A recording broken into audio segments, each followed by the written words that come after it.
শুভ সকাল।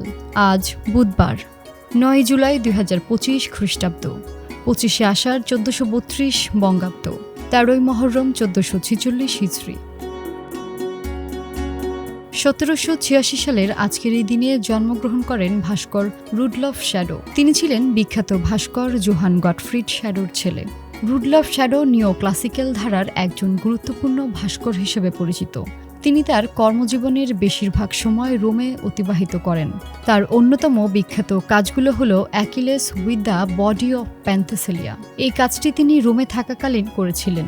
যদিও এটি মার্বেল পাথরে খোদাই করা হয়নি, তবে প্রাচীন চরিত্র এবং এর শৈলীর জন্য মডেলটি বিশেষভাবে প্রশংসিত হয়েছিল। আর্জেন্টিনা ১৮১৬ সালের ৯ জুলাই স্পেনের কাছ থেকে স্বাধীনতা লাভ করে। দীর্ঘ ঔপনিবেশিক শাসনের অবসান ঘটিয়ে সান মিগুয়েল দে তুকুমানের একটি কংগ্রেস এই ঐতিহাসিক সিদ্ধান্ত নেয়।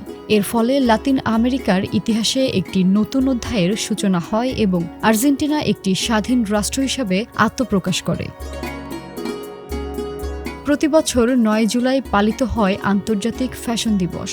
ফ্যাশন ডে ফ্যাশন প্রেমীদের জন্য একটি বিশেষ দিন, যেখানে নতুন ফ্যাশন ট্রেন্ড, পোশাক ডিজাইন এবং স্টাইল তুলে ধরা হয়।